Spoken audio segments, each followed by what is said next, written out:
라는 제목으로 함께 말씀 나누겠습니다. 우리 옆에 있는 분들 먼저 축복할까요? 당신은 하나님의 기쁨입니다. 세 분 이상 축복하겠습니다. 당신은 하나님의 기쁨입니다. 당신은 하나님의 기쁨입니다. 당신은 하나님의 기쁨입니다. 아멘. 네, 오늘 또 예배 참석하신 모든 분들에게 오늘 예배 가운데 모든 순서마다 나에게 다가오셔서 내가 너를 사랑한다 말씀하신 하나님의 그 따스하신 음성과 또 말씀을 통해서 나에게 세임 더해 주시고 회복케 하시는 은혜가 풍성하게 채워지는 귀한 시간 되기를 주님의 이름으로 축복합니다. 호언장담이 아니라 진솔한 고백을 드리자라는 제목으로 오늘 마태복음 26장 세 번째 말씀 함께 나누겠습니다. 오늘 본문은요, 복음서 중에서 가장 유명한 이야기 중에 하나입니다. 예수님께서 베드로가 닭 울기 전에 네가 나를 3번 부인하리라 라고 예고해 주시는 말씀인데요, 5구절밖에 되지 않는 짧은 구절입니다. 하지만 많은 것을 생각하게 하는 본문 중에 하나인데요, 오늘 우리가 집중해서 볼 것은 오늘 말씀을 보면 예수님의 말이 나오고 베드로의 말이 나옵니다. 그리고 그 말과 연결되어져서 그 말에 어떤 감정이 실려져 있고 또 그 말이 무엇을 근거해서 나온 말인가를 집중해서 오늘 말씀에 보면 예수님의 말이 나오고 베드로의 말이 나오고 숨겨져 있는 다른 10명의 제자들의 말이 나오는데요, 그것들에 대해서 더 깊이 있게 한번 살펴보겠습니다. 오늘 말씀 바로 직전에 30절 말씀을 보면 마지막 최후의 만찬이 있은 이후에 예수님과 제자들은 찬미하며 감난산으로 올라갔다라고 이렇게 30절에 이야기합니다. 그리고 나서 31절을 시작하면서 그때에 라고 이렇게 시작하는데요, 그래서 마치 오늘 본문이 최후의 만찬을 다 마치고 난 이후에 감난산으로 올라가는 길목에서 있었던 일처럼 느껴지지만 평행 본문인 요한복음 13장 말씀에 보면 요한복음 13장에는 마가의 다락방에서 최후의 만찬을 하고 가룟 유다가 그 자리를 떠나가고 난 이후에 이 사건이 있었다는 것을 알게 되어집니다. 그리고 나서 오늘 마태복음의 그때에 라고 하는 요 단어를 해석해 보면 마태는 그때에 라고 하는 단어를 히브리 문학적인 표현을 써서 때로는 시간의 흐름, 때로는 새로운 사건의 시작을 이야기하는 관용어구로 그때에 라고 이렇게 시작됩니다. 그래서 오늘 말씀은요, 감난산으로 가는 길 위에서 있었던 것이 아니라 마가의 다락방에서 최후의 만찬을 하다가 가룟 유다가 대제사장들에게 가고 난 직후에 있었던 사건이다 라고 이렇게 이해하시면 됩니다.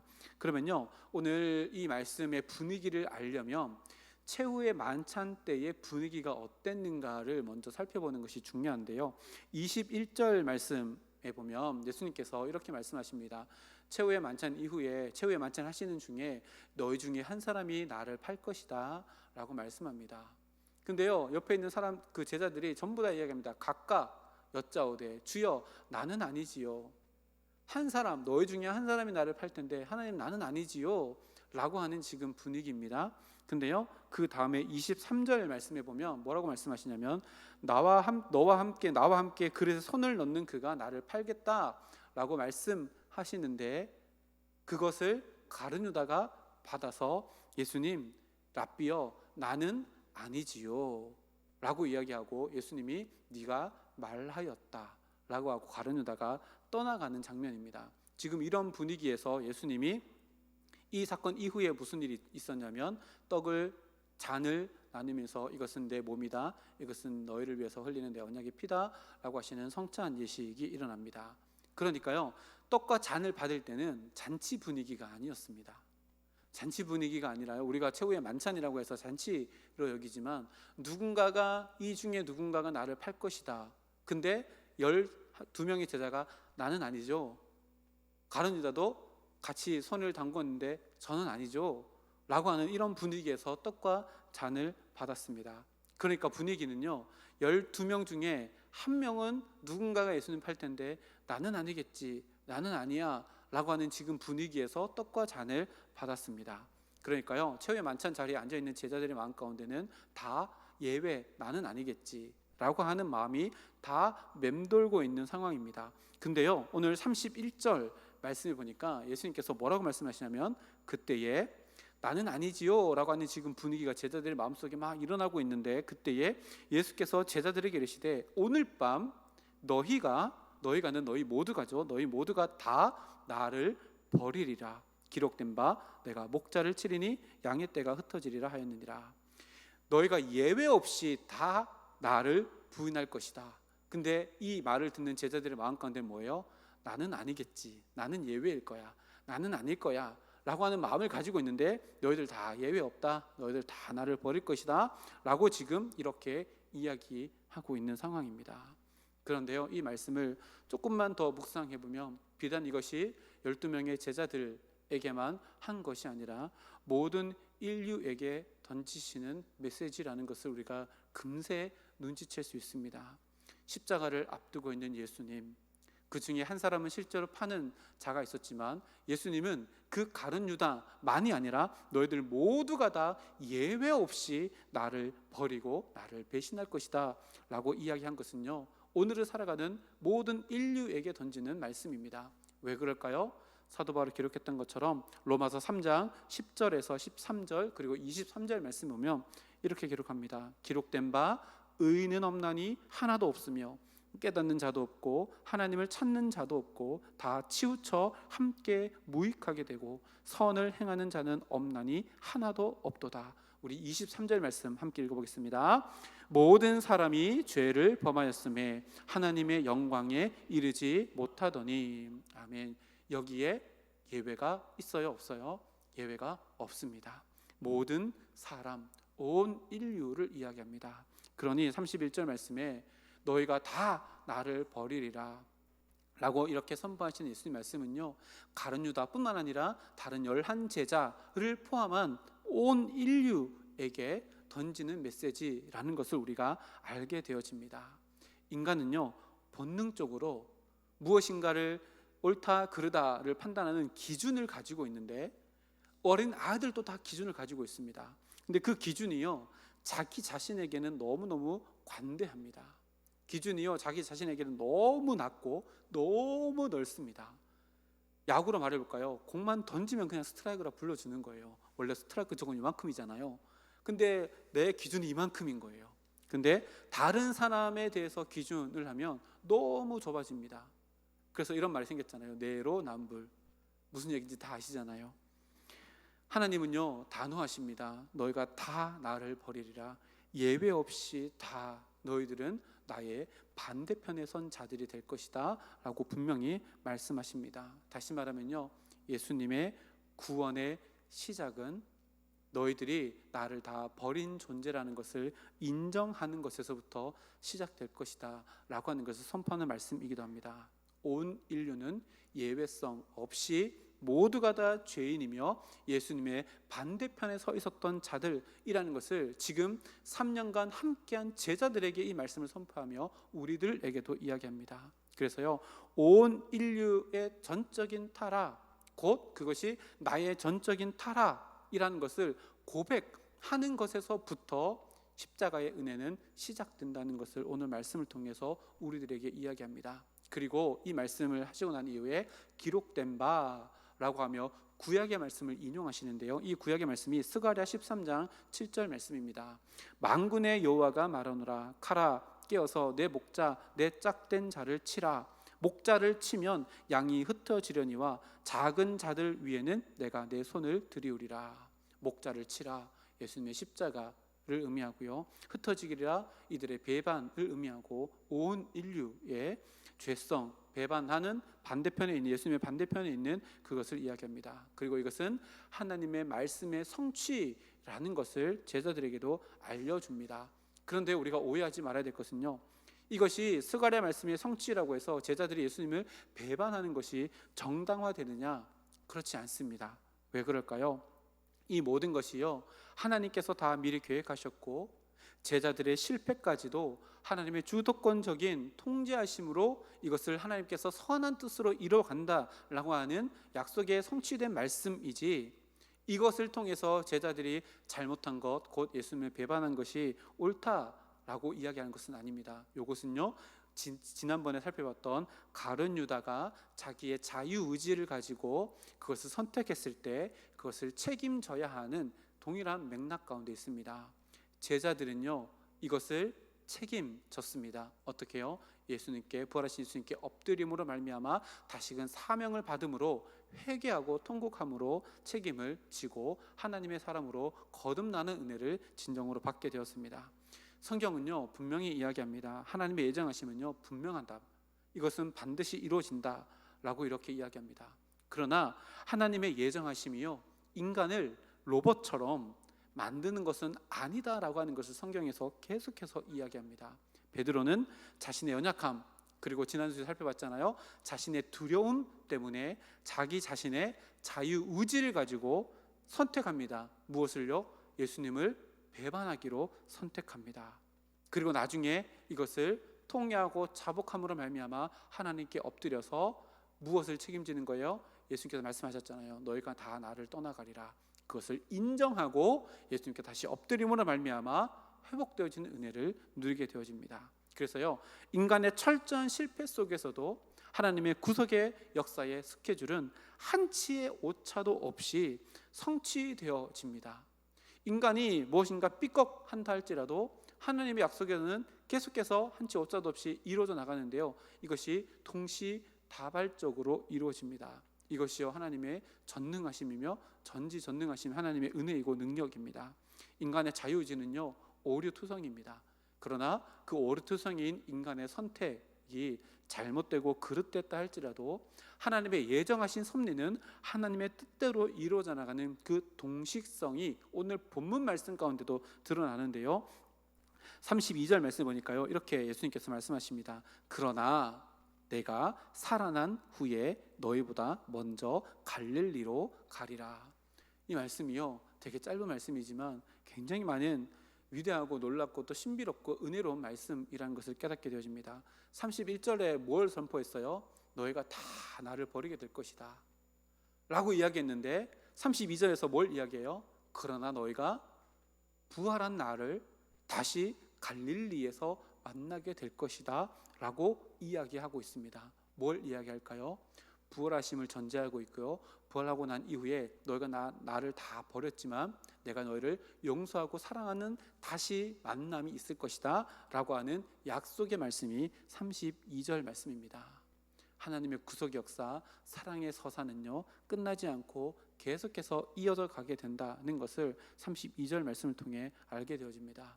이렇게 하나님께, 예수님께서 너희들 다 나를 배반할 거야 말씀하시고, 그런데 다시 만날 때 너희들이 회복될 거야, 그곳은 갈릴리가 될 거야, 부활한 나를 다시 만날 거야 라고 선포하는데요, 예수님의 그 예외성 없는 선포를 반기를 드는 사람이 등장하는데 바로 베드로입니다. 33절 말씀을 보니까요, 베드로가 대답하여 이르되 모두 주를 버릴지라도 나는 결코 버리지 않겠나이다. 뭐예요? 또다시 나는 아니지요가 반복됩니다. 최후의 만찬의 자리입니다. 최후의 만찬의 자리에서 나는 아니지요, 나는 아니지요, 또다시 나는 아니지요 라고 계속해서 선포합니다. 오늘 말씀 핵심이 이겁니다. 나는 아니지요, 나는 아니지요. 좋지 않은 것에서 계속해서 자기 자신을 예외로 두려갑니다. 모두 다 주를 버릴지라도 저는 아닙니다 라는 베드로의 이야기, 계속해서 나는 아니죠가 반복되어집니다. 베드로가 이렇게 말하는 근거가 뭘까요? 베드로가 이렇게 말하는 근거가 뭘까요? 예수님께서 31절 말씀에 말하는 근거는 구약에 예언된 하나님의 말씀을 근거로 해서 말씀하셨잖아요. 베드로는 지금 무엇에 근거해서 모두가 다 주를 버릴지라도 나는 아닙니다 라고 이야기하고 있을까요? 베드로의 말의 근거는요, 자기 확신입니다. 자기가 자기를 믿는 거예요.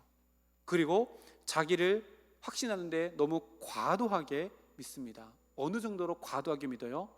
예수님께서 너희 모두가 다 나를 배반할 것이다 라고 선포했는데 예수님이 선포한 것이 잘못됐습니다 라고 할 만큼 자기 자신을 믿고 있는 베드로의 모습이 바로 이 말 가운데 드러납니다. 나는 아닐 거야, 아니야, 나는 예수님 배반하지 않을 수 있어, 나는 괜찮아 라고 이렇게 이야기하는 베드로의 마음의 뿌리는요, 자기가 예수님이 자기를 믿어주는 그것이 아니라요, 내가 나를 믿는 확신의 뿌리 한다는 것을 너무나도 선명하게 알게 되어집니다. 그래서요, 우리도 종종 내가 믿는 것이 무엇인가를 돌아볼 필요가 있습니다.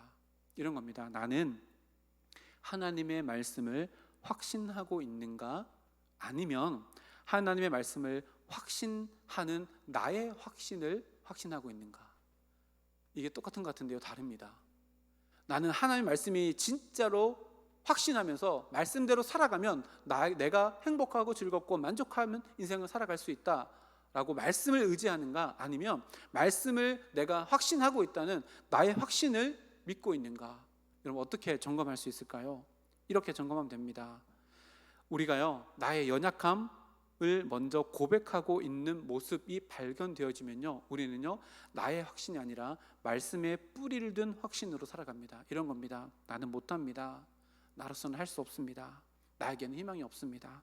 그러나 하나님이, 온전하신 하나님이 나를 붙들고 계시면 하나님, 나는 할 수 있습니다 라고 고백한다면요, 나의 확신이 아니라요, 말씀에 대한 확신에 뿌리를 둔 믿음으로 살아가는 것이고요, 반대로요, 나는 아닐 거야, 나는 할 수 있어, 나 스스로 뭔가 할 수 있어 라고 확신한다면 내 확신에 뿌리를 둔 열정만 가지고 있다는 것을 우리가 알게 되어집니다. 지금 베드로는요, 하나님의 말씀에 근거한 확신이 아니라 자기의 감정에 근거한 확신을 가지고 나는 아니지요 라고 하는 열정을 낭비하고 있는 상황입니다.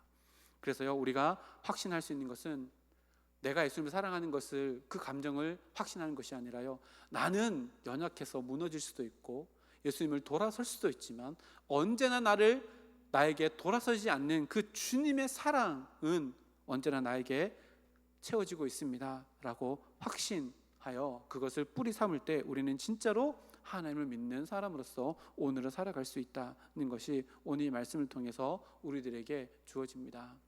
사탄은요, 우리를 넘어뜨리려고 합니다. 근데 어떻게 넘어뜨리려 할까요? 내가 믿는 하나님의 말씀이 아니라요, 내 자신의 결단과 의지를 믿게 합니다. 그리고 자기 자신에 대해서 과도한 확신을 하려고 우리에게 틈을 만들어서 우리에게 들어오려고 합니다. 그런데요, 내가 베드로처럼 이렇게 내 감정, 내 열정, 내 의지, 내 결단을 확신하면요, 사단에게 틈을 열어주는 것이 되지만 나는 아무것도 못합니다, 할 수 없습니다, 그러나 주님이 나를 붙들고 계시기에 나는 그것을 믿고 행하겠습니다 결단하면요, 사단이 내 마음 가운데 들어올 틈이 없습니다. 왜요? 그 모든 틈이 주님의 강하신 은혜로 채워져 있기 때문에 그렇습니다. 그래서요, 우리가 내가 지금 확신하고 있는 뿌리가 무엇인가를 계속해서 돌아보지 않으면요, 사탄의 놀이거리가 될 수 있다는 것을 늘 기억해야 됩니다. 그래서요, 구원은요, 두렵고 떨림으로 오늘 하루를 내 삶을 돌아보는 모습으로 살아가는 것이 합당하다는 것을 알게 되어집니다. 그래서요, 예수님께서 34절 말씀을 베드로에게 하십니다. 한번 읽어볼까요? 34절입니다. 예수께서 이르시되 내가 진실로 내게 이르노니 오늘 밤 닭 울기 전에 내가 3번 나를 부인하리라. 아멘. 이런 정황을 다 이해하고 34절 말씀을 읽어보면요, 예수님께서 베드로에게 이 말씀을 하신 이유는 그저 야, 너 오늘 밤에 닭 울기 전에 3번 나를 부인할 거야 라고 하는 사실, 앞에 일어날 사실들을 예고해 주는 것이 아니라 다른 의미가 있다는 것을 알게 되어집니다. 무엇일까요? 지금 예수님은요, 이 말씀을 통해서 베드로 자신이 가지고 있는 오류를 보게 하기 위해서, 베드로의 눈을 열어주기 위해서, 베드로야, 네가 그렇게 이야기하지, 너는 오늘 밤 3번 나를 부인하게 될 연약한 존재야, 너로서는 할 수 없는 거야 라고 하는 것을 보여주시는 겁니다. 그래서 너는 너의 그 확신이 너의 그저 감정에 뿌리 내리고 있다는 것을 볼 수 있었으면 좋겠어 라고 지금 알려주기 위해서 이렇게 베드로에게 이야기하고 계신 겁니다. 핀잔 주기 위해서가 아닙니다. 베드로를 은혜의 자리로 인도해 주시기 위한 초청입니다. 그런데요, 그것을 예수님 마음을 눈치 못 챈 베드로가 뭐라고 이야기해요? 35절 말씀에 우리 함께 읽어볼까요? 시작. 베드로가 이르되 내가 주와 함께 죽을지언정 주를 부인하지 않겠나이다 하고 모든 제자도 그와 같이 말하니라. 아멘. 또다시요, 자기 감정에 뿌리를 둔 자기 확신을 가지고 너무나도 위대한 장담을 합니다. 너무 멋있잖아요. 내가 주와 함께 죽을지언정 주님을 부인하지 않겠습니다. 실제로 이렇게 했더라면 이것이 위대한 고백이 되었겠죠. 근데 우리가 아는 것 너무나도 잘 알잖아요. 근데 지금은 베드로만 이렇게 한 것이 아니라 나머지 10 제자도 모두가 동일하게 자기의 감정의 분위기에 휩쓸려서 호언장담하며, 아이고 예수님, 내가 죽을지언정 주님을 절대로 떠나지 않겠습니다 라고 하고 호언장담하는 모습이 지금 남겨져 있습니다. 보십시오. 훗날 이 베드로와 같은 마음을 가지고 있던 한 사람은요, 자기가 쌓아놓은 것들, 그리고 자기 마음 가운데 자기의 의지와 결단에 뿌리를 둔 자기 확신에 가득 차 있었던 한 사람이 예수를 만나고 그 모든 것들이 다 무너지고 온전히 예수님께만 뿌리를 두고 예수님 안에서만 확신하는 한 사람이 등장하는데요, 사도 바울입니다. 뭐라고 이야기하냐면요, 고린도전서 10장 12절 말씀에 그런즉 선질로 생각하는 자는 넘어질까 조심하라. 이거는요, 사도 바울이 그냥 멋있는 말을 만든 게 아니라요, 자기 자신의 인생을 담은 말입니다. 자기 자신은 가말리엘의 문해생으로 선자로 세워진 자로, 세워져야 할 자로, 더 위대한 자리에 세워져야 할 자로 엄청난 이력을 만들며 살아갔었지만 예수를 만나고 그 모든 것이 다 무너져야 될 것이라는 것을 알게 되어지고 지금까지 쌓아놓은 것 예수님 만나고 나니까 다 배설물입니다 라고 고백했던 자입니다. 그 베드로가요, 로마서 7장 18절 말씀에 이렇게 이야기합니다. 내 속 곧 내 육신에 선한 것이 거하지 아니하는 줄을 아노니 원함은 내게 있으나 선을 행하는 것은 없노라. 누구 고백이요? 바울의 고백입니다. 자기 안에 선한 것이 없다는 것을 고백합니다. 이런 마음이요, 사단이 들어오지 못하는 틈이 없는 마음입니다. 그 이후에도 빌립보서 3장 12절에서 14절 말씀에 이렇게 이야기합니다. 내가 이미 얻었다 함도 아니요 온전히 이루었다 함도 아니라 오직 내가 그리스도 예수께 잡힌 바 된 그것을 잡으려고 달려가노라. 형제들아, 나는 아직 내가 잡은 줄로 여기지 아니하고 오직 한 일, 즉 뒤에 있는 것은 잊어버리고 앞에 있는 것을 잡으려고 14절 말씀에 표대를 향하여 그리스도 예수 안에서 하나님이 부르신 부르심의 상을 위하여 달려가노라. 바울은요, 철저히 자기 자신을 신뢰하지 않았습니다. 내 안에 모든 것이 선한 것이 하나도 없다라고 고백하고 나는 아직도 잡은 것도 없고 이루어 놓은 것도 없어서 그저 예수님께 붙잡히고 싶어서 그것을 잡으려고 열심히 쫓아가고 표대를 향해서 달려나갈 뿐이다 라고 이렇게 이야기합니다.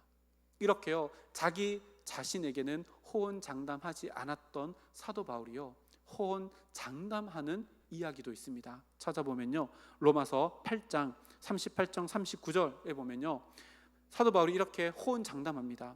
로마서 8장 38절 39절 내가 확신하노니, 호언장담합니다. 사망이나 생명이나 천사들이나 권세자들이나 현재일이나 장래일이나 능력이나 높음이나 깊음이나 다른 어떤 피조물이라도 우리를 우리 주 예수 그리스도 예수 안에 있는 하나님의 사랑에서 끊을 수 없느니라. 무엇을 사도 바울이 호언장담해요? 나는 확신합니다. 무엇을요? 하나님의 사랑을요. 하나님의 사랑에 뿌리를 둔 선언만 사도 바울이요, 확신하며 호언장담하며 선포합니다. 빌립보서 4장 13절 말씀에 우리가 잘 아는 말씀에도 이렇게 선포합니다. 내게 능력 주시는 자 안에서 내가 모든 것을 할 수 있느니라. 어떻게 고백하지 않았어요? 지금까지 내가 이뤄놓은 업적들, 그리고 그것을 이루기 위해서 내가 가지고 있었던 재능과 내가 가지고 있었던 탤런트, 이런 것들에 의해서 내가 모든 것을 할 수 있다가 아니라요, 내 모든 것이 아니라 나에게 능력을 주시는 예수님 안에서만 이것이 가능하다라고 장담합니다.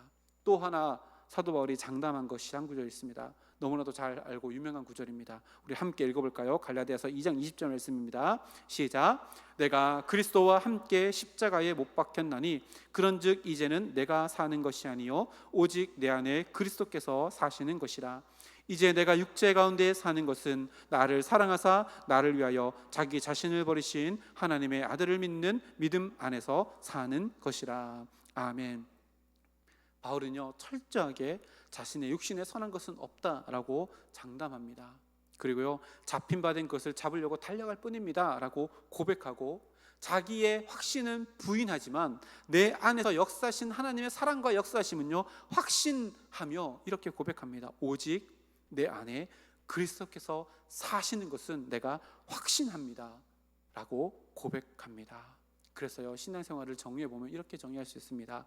신앙생활은 나는 예수를 잘 믿고 있다는 자기 확신을 더욱더 굳건하게 하기 위한 것이 신앙생활이 아니라, 신앙생활은 오히려 나는 아무것도 아닙니다 라고 고백하며 자기 확신을 내려놓는 것이고, 나를 확실히 붙들어 주시는 주님의 능력의 팔로 하루하루 거룩하게 만들어져 가는 것, 이것이 신앙생활 곧 우리가 살아가는 성화라고 결론 내릴 수 있습니다.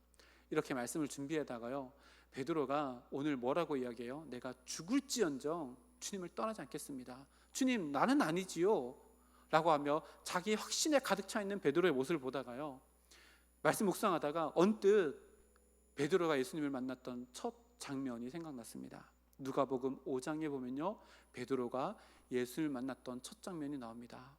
베드로가 그물을 놨는데 물고기를 하나도 못 잡았잖아요. 예수님께 찾아갔습니다.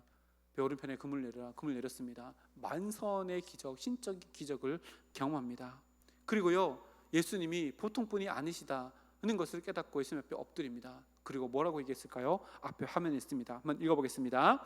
시몬 베드로가 이를 보고 예수의 무릎 아래에 엎드려 이르되 주여 나를 떠나소서 나는 죄인이로소이다 하니. 아멘. 말씀을 준비하다가요 베드로와 예수님이 첫 번째 베드로가 고백했던 고백이 떠올랐습니다. 베드로가요 예수님을 처음 만날 때 신적인 기적, 만선의 기적을 보고 예수님이 야 이거는 보통 분이 아니시다는 것을 깨닫고요 엎드렸습니다. 주님 나를 떠나십시오. 나는 죄인입니다. 뭘 이야기하는 거예요? 나는 영적으로 완전히 파산한 존재이고 죄인이기 때문에 당신과 같은 사람과 내가 함께 어울릴 수 없는 존재입니다 라고 하며 자기 확신이 아니라 자기 부인으로 예수님 앞에 무릎 꿇었던 베드로의 모습이 떠오릅니다. 그런데요 3년이라는 시간이 지났습니다. 그 예수님 곁에서 수만 가지 기적을 목격하고 예수님이 선포한 위대한 진리들을 직접 귀를 통해서 듣고 마음에 새겼던 베드로가 그 3년이라는 시간 가운데 마음속에 뭐가 쌓이기 시작했을까요? 자기의 의가 쌓이기 시작했습니다. 처음에는요 자기가 아무것도 아니었습니다. 근데 이제 점점 자기가 무엇인가 되어져 갑니다. 이제는 12제자 중에 최 1순위라고, 이제는 내가 모든 것이라고 자기 확신하며 다른 제자들과도 차별화하며 자기의 우월성을 드러내는 자기 의와 자기 확신으로 가득 차 있는 모습의 베드로로 바뀌어져 있는 베드로를 만나게 되어집니다. 베드로는요 예수님의 수제자라고 하는 자리에 3년이라는 시간 동안 익숙해져 버렸습니다. 그래서요 자기의 첫 번째 예수님과의 만남, 자기 부인의 모습이 점점 흐려지고 무뎌지고 없어져 버린 겁니다. 익숙해진 신앙과 무르익어가는 신앙은요 전혀 다릅니다. 익숙해지는 신앙과 무르익어가는 신앙은 다릅니다. 제가 찬양 인도할 때 기타를 치잖아요. 얼핏 보면 막 진짜 잘 치는 것 같죠. 근데요 진짜 못 치거든요. 코드만 겨우 잡고 치는 거거든요. 근데요 제가 중학교 때부터 코드를 잡고 쳐서요 익숙합니다. 근데요 무르익지 않아서요 잘 못 칩니다. 안 보면 못 치고요 박자도 틀리고요 코드도 제대로 잘 못 짚을 때도 있습니다. 이거든요 익숙해진 것이 무르익어서 내가 기타를 자유롭게 잘 친다가 아닙니다. 베드로는요, 제자로서 무르익어 간 것이 아니라요, 그저 익숙해져 버린 겁니다. 첫사랑은 완전히 사라져 버리고, 나는 다른 제자들보다 우월한 자리에 있어, 내가 첫 번째로 부름받았잖아, 나는 만선의 기적도, 그리고 나는 그물까지 다 버리고 가족들도 다 버리고 여기 왔잖아. 그 자리에 익숙해져 버려서 무뎌지고 무감각해져 버려서 자기의 의는 더 단단해지고 자기를 과신하는 자기 확신에는 더욱더 강해진 어리석은 모습들이 오늘 베드로의 모습 가운데 보입니다. 예수님은요, 지금 이 베드로의 교만의 껍질을 깨기를 원하고 계시는 겁니다. 그래야 다시금 부활하신 주님을 갈릴리에서 만나서 회복될 수 있기 때문에 그렇습니다. 우리가요, 구원의 길로 접어드는 첫 발걸음이 바로 이것입니다. 뭐예요? 나는 죄인입니다. 나는 전적으로 타락했습니다. 그래서 온전하신 하나님의 구원이 필요합니다. 근데 베드로는요, 그렇게 시작했다가 익숙해짐으로 말미암아 신앙이 굳어져 버리는 모습을 오늘 말씀 가운데 우리들에게 보여줍니다. 예수님께서요, 우리들에게 듣기를 원하시는 것이 있다면 그것이 무엇일까요? 우리들의 연약한 감정에 뿌리내린 호기로운 장담이 아닙니다. 예수님, 제가 그렇게 하겠습니다, 이거 아닙니다.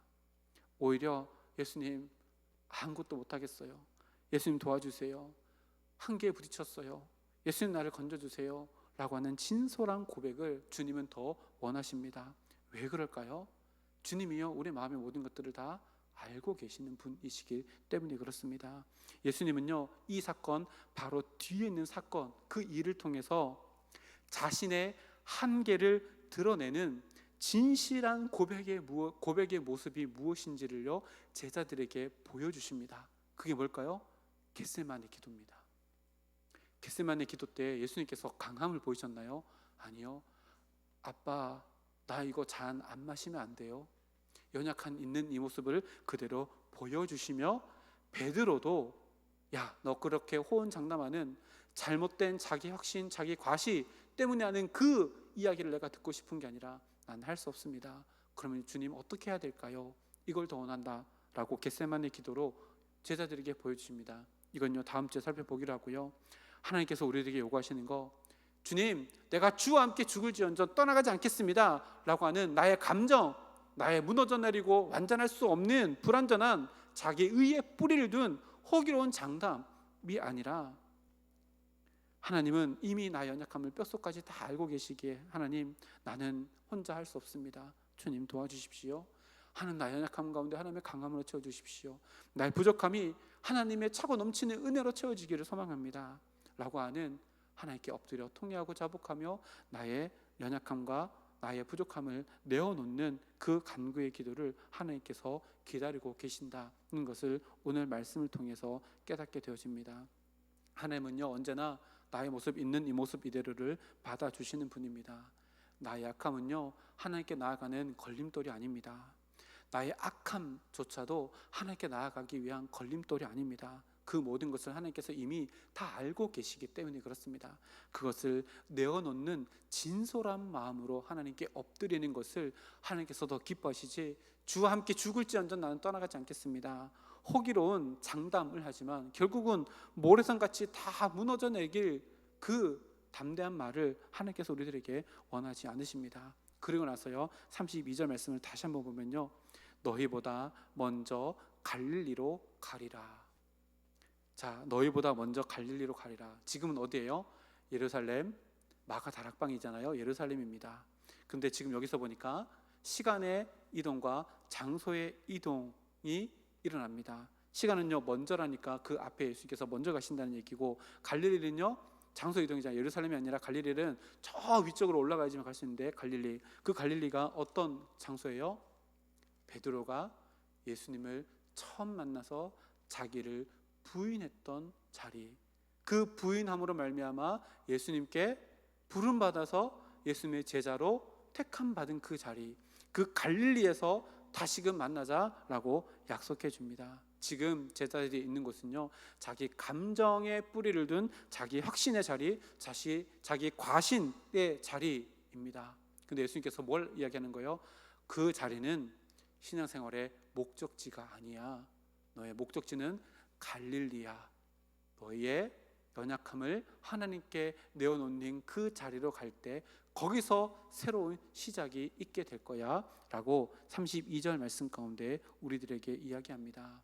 오늘 이 말씀을요 우리의 삶 가운데 적용해 보면요, 우리가 예루살렘에 있는가 아니면 갈릴리에 있는가, 다시 말하면 내 확신으로 신앙생활 하는가, 아니면 연약함을 가지고 하나님께 내어놓으며 하나님의 강함으로 나를 붙들어 가시는 그 확신으로 오늘 하루를 살아가는가 점검해 보는 말씀이 바로 이 말씀입니다. 우리의 신앙생활의 자리를 날마다 돌아보며 자기 과신의 자리에서 벗어나서 부활하신 주님이 먼저 가서 기다리고 계시는 그 갈릴리, 내가 아무것도 아닙니다 고백하며 그 고백을 받아주셔서 그리스도의 군사로 우리를 세워나가시는 그 자리에서 하나님께서 뜻을 이뤄나가는 우리의 삶이 되기를 원합니다. 이런 신앙생활 할 수 있는 우리 모두가 되기를 주님의 이름으로 축복합니다. 함께 기도하겠습니다. 하나님